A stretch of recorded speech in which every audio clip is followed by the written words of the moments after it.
보실 하나님의 말씀은 누가복음 5장입니다. 누가복음 5장 4절과 5절을 보도록 하겠습니다.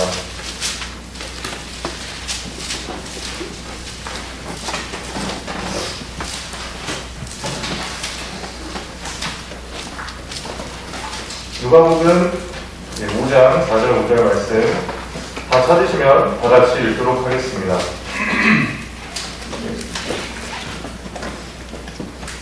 네, 읽겠습니다. 시작. 이제 말씀을 붙이시고 시몬에게 이르시되 깊은 데로 가서 너희 그물들을 내려 한번 끌어당기라 하시매 시몬이 응답하여 그분께 이르되 선생님이여 우리가 밤새도록 수고하였어도 아무것도 잡지 못하였으나 그럼에도 불구하고 선생님의 말씀에 따라 내가 그물을 내리리이다 하고. 네. 다 같이 기도드리시겠습니다. 하나님 아버지, 오늘도 우리가 하나님의 말씀 앞에 서 있습니다. 우리가 잠시 다른 생각은 내려놓고 하나님께서 말씀하시는 음성을 들을 수 있도록 도와주시기 바랍니다. 아멘. 저라는 자는 아무것도 아니고 오직 주님께서 말씀해 주시기 바랍니다. 아멘. 예수님의 이름으로 기도드렸습니다. 아멘. 제가 오늘 전할 말씀의 제목은 선생님의 말씀에 따라입니다. 선생님의 말씀에 따라입니다.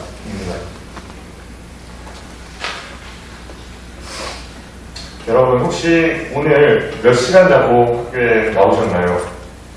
네, 우리는 잠을 얼마나 잤느냐에 따라 오늘 하루 얼마나 피곤할지가 결정이 됩니다. 물론 그 전날이나 또 그 주 동안 얼마나 피로도가 쌓였는지에 따라서도 달라집니다. 인간에게 충분한 휴식, 즉 충분히 잠을 자는 것은 중요합니다. 충분한 휴식을 취해야지 우리 몸은 균형을 유지하고 최상의 상태를 유지합니다. 다르게 말하면 수면이 부족해서 생체 리듬이 깨지고 그러면 인체의 면역력이 떨어지고 질병에 걸리기 쉬운 상태가 된다고 합니다. 그럼 우리는 도대체 몇 시간을 자야지 충분한 수면을 취하는 것일까요? 미국의 질병통제센터는 개인적인 차이를 감안해서 권장 수면 시간을 제시했는데요. 청소년은 8시간 30분, 성인은 7시간에서 9시간 사이의 수면 시간이 필요하다고 합니다. 그러나 여러 가지 연구 결과를 토대로 나온 이상적인 수면 시간은 성인 기준으로 약 7시간이라고 합니다. 그런데 여러분, 인생을 살다 보면 7시간 이상 잠을 자는 것보다 7시간보다 더 적게 자는 날들이 많을 것입니다. 학생들은 공부하느라 혹은 노느라 게임이죠. 충분한 잠을 자지 못합니다. 성인이 되어서도 달라지지 않습니다. 직장인들은 직장일로 바빠서 부모님들은 자녀들을 돌보느라 충분한 휴식을 취하지 못합니다. 또한 스트레스로 인해 잠을 잘 못 자는 사람들도 많이 있다고 합니다. 그래서 우리는 어떠한 이유에서든지 충분한 수면을 취하지 못하고 피곤하게 살아갈 때가 많이 있습니다. 오늘 우리가 볼 본문에서도 피곤한 한 사람이 나옵니다. 예, 바로 시몬 베드로입니다. 베드로가 왜 피곤한지 살펴보기 전에 지금 여기가 어디인지 또 어떠한 상황인지 살펴보기 위해 누가복음 5장 1절을 먼저 보겠습니다. 참고로 업무와 공부에 지장을 주지 않는 수면 시간의 데드라인은 4시간이라고 합니다. 4시간 이상은 꼭 주무시기 바랍니다. 누가복음 5장 1절과 2절을 다음 주에 보도록 하겠습니다. 누가복음 5장 1절과 2절을 함께 읽도록 하겠습니다. 시작. 사람들이 그분께 몰려와 하나님의 말씀을 들으려 할 때에 그분께서는 게네사렛 호숫가에 서서 배 두 척이 호숫가에 세워져 있는 것을 보시니 그러나 어부들은 배에서 나와 자기들의 그물들을 씻더라. 먼저 1절에 나오는 그분은 예수님이십니다. 지금 시점은 예수님의 사역 초기 후기인 것을 알 수 있습니다. 예수님께서는 누가복음 3장에서 침례자 요한에게 침례를 받으신 후에 누가복음 4장에서 광야에서 마귀에게 시험을 받으십니다. 마귀의 시험을 이기신 후에 예수님께서는 갈릴리와 나사렛에서 하나님의 말씀을 가르치시고 또 기적들을 행하십니다. 이러한 예수님의 센세이셔널한 행적을 보고 사람들은 이렇게 반응을 합니다. 누가복음 4장 36절에서 37절을 보면 그들이 다 심히 놀라며 자기들끼리 말하되 이것이 어떠한 말씀이냐? 그가 권위와 권능을 가지고 부정한 영들에게 명령한즉 그들이 나가는도다 하더라. 그분의 명성이 그 지방 주변의 모든 곳으로 퍼지니라 라고 되어 있습니다. 따라서 예수님의 명성을 들은 많은 사람들이 예수님께 몰려와서 하나님의 말씀을 들으려 하는 것을 볼 수 있습니다. 또한 1절을 다시 보면 예수님께서 게네사렛 호숫가에 계신 것을 볼 수 있습니다. 게네사렛 호수는 쉽게 갈릴리 바다라고 생각하시면 됩니다.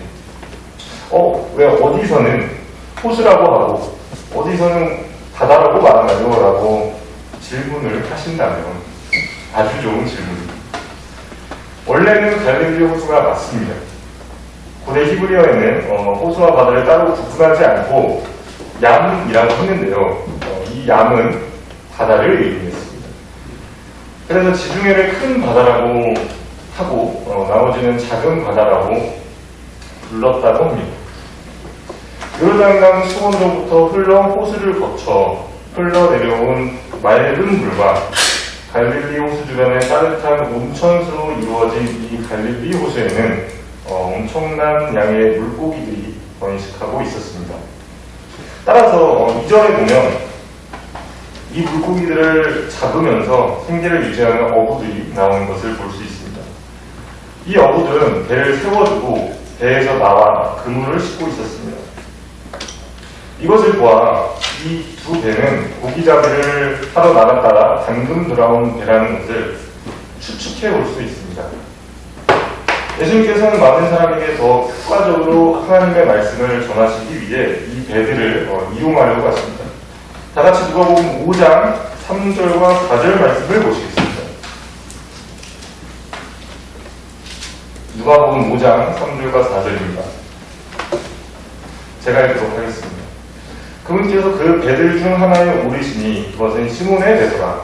그분께서 그가 밑에서 조금 나아갈 것을 그에게 청하시고 앉으사 배에서 사람들을 가르치시더니 이제 말씀을 그치시고 시몬에게 이르시되 깊은 데로 가서 너희 그물들을 내려 한번 끌어당기라 하시매 고기잡이를 하고 금방 돌아온 배는 다름이 아니라 시몬 베드로의 배였습니다. 예수님께서는 이 베드로의 배에 오르셔서 사람들에게 하나님의 말씀을 가르치기 시작하셨습니다. 아마 배에 올라가면 육지에 있는 것보다 더 높기 때문에 아마 이 강단의 효과와 같은 효과가 나지 않았을까 하는 추측을 해봅니다. 물론 예수님께서는 단순히 이 한 가지 이유 때문에 베드로의 배에 오르신 건 아닐 것입니다. 예수님께서 이 배에 오르신 또 다른 이유를 4절에서 볼 수 있습니다. 예수님께서는 사람들을 가르치시는 것을 잠시 멈추시고 베드로에게 깊은 데로 가서 너희 그물들을 내려 한번 끌어당기라 라고 말씀하십니다. 여러분, 예수님께서 이 땅에 계실 때 직업이 무엇이었나요? 예수님은 목수셨습니다. 그에 반해 베드로는 전문 어부였습니다. 그럼 물고기가 어디에서 잘 잡히는지 누가 더 잘 알까요? 당연히 어부인 베드로입니다. 베드로 입장에서는 비록 하나님의 사람이라는 것을 알았지만 웬 고기 한 번도 잡아보지 않게 생기신 분이 와서 지금 평생을 바다에서 잔뼈가 붉은 자기에게 야 저기서 고기 한 번 잡아봐라고 훈수를 두는 것입니다. 베드로 입장에서는 어이가 없었을 것입니다. 다 같이 누가복음 5장 5절 말씀을 보시겠습니다. 오늘 본문 말씀인 누가복음 5장 5절을 다 같이 다시 읽겠습니다. 누가복음 5장 5절 시작. 시몬이 응답하여 그분께 이르되 선생님이여 우리가 밤새도록 수고하였어도 아무것도 잡지 못하였으나 그럼에도 불구하고 선생님의 말씀에 따라 내가 그물을 내리리라 하고. 안 그래도 베드로는 그 전날 밤새도록 고기를 잡았지만 아무것도 잡지 못하였다고 말하고 있습니다. 여러분 밤을 새보신 적 있습니까? 전 밤을 새보지는 않았지만 4시간보다 더 적게 잔 적은 많이 있습니다. 그럴 때마다 제 경험을 말씀드리면 분명히 눈을 감고 잠시 있었는데 어느 순간 잠이 든 저 자신을 발견하게 됩니다. 물론 베드로는 낮에 잠을 자고 밤에 일하러 나갔을 수도 있습니다. 그렇다 하더라도 밤새도록 고기 잡는 일을 하고 방금 돌아온 베드로는 매우 피곤했을 것입니다. 베드로는 아까 2절에서 살펴보았듯이 자기 그물을 싣고 집에 갈 준비를 하고 있었습니다. 그의 머릿속에는 온통 이 생각이 가득했을 것입니다. 집에 가고 싶다. 빨리 집에 가서 쉬고 싶다. 또한 베드로는 고기를 하나도 잡지 못하였기 때문에 허탈했을 것입니다. 내가 지금까지 이 고생을 했는데 한 마리도 못 잡았다. 우리는 베드로가 굉장히 다혈질적이고 급하고 화도 잘 내는 성격인 것을 성경을 통해서 볼 수 있는데요.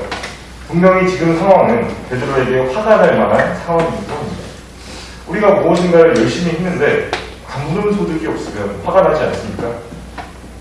이처럼 베드로는 피곤하고 허탈하고 화까지 나 있는 상태에 있었을 것입니다.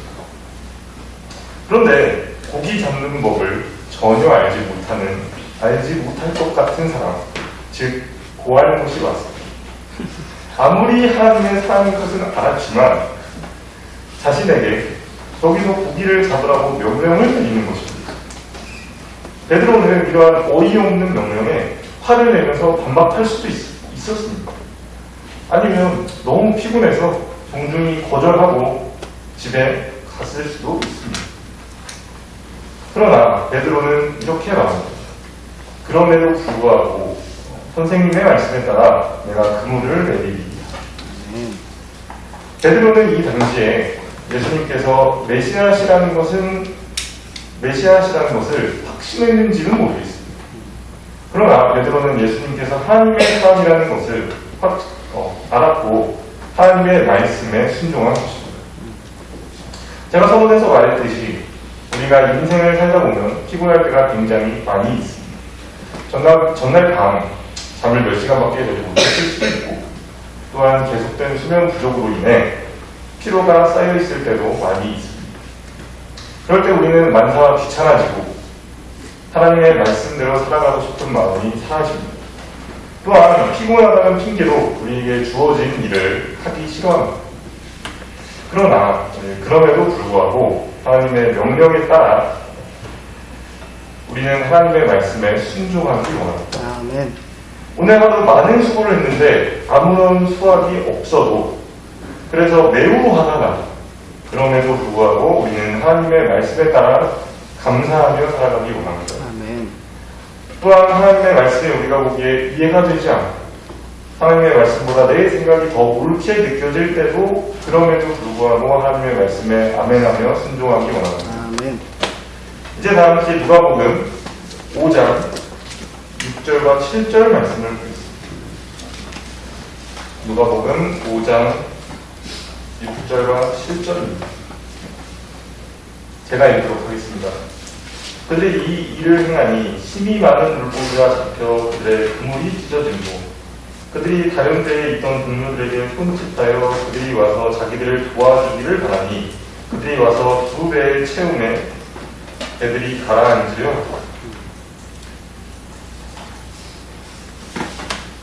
베드로가 예수님의 말씀에 순종하여 그물을 내렸더니 밤새도록 한 마리도 안 보이던 고기들이 너무 많다 못해 그물이 찢어질 정도로 많이 잡혔습니다.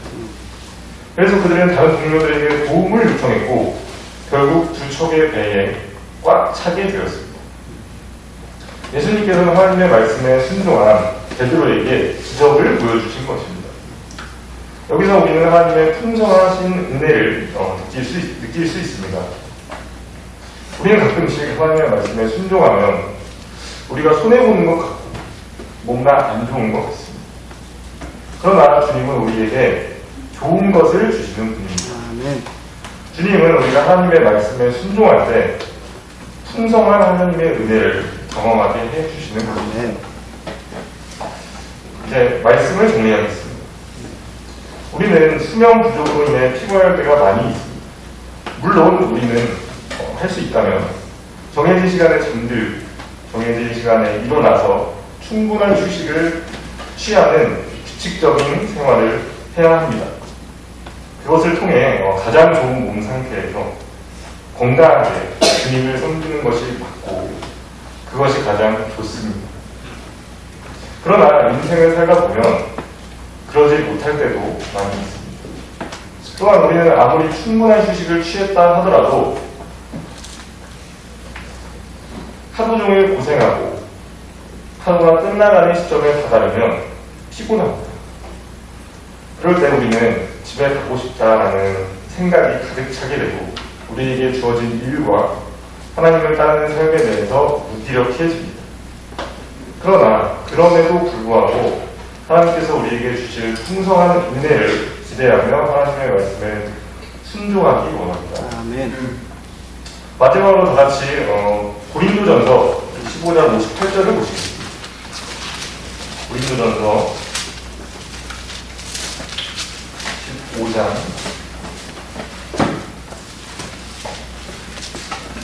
58절입니다.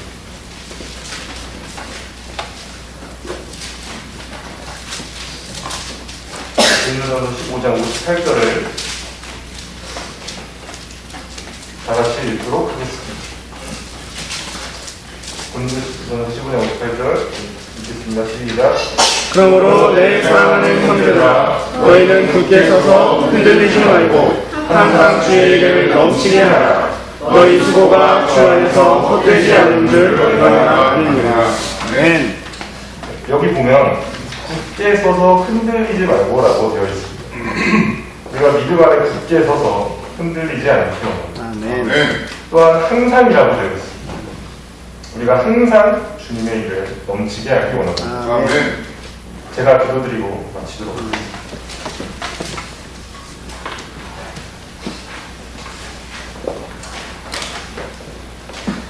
하나님 아버지, 우리는 연약한 존재여서 이미 피곤하다는 이유로 무기력해질 때가 많이 있는 것을 고백합니다. 그럴 때만 무기력하게 있는 것이 아니라 하나님의 말씀에 따라 우리에게 주어진 일을 하고 하나님의 말씀에 순종하는 삶을 살아갈 수 있도록 도와주시기 원합니다. 아멘. 남은 시간들도 주님께서 함께해 주시기 원하고 원하며 예수님의 이름으로 기도드렸습니다. 아멘.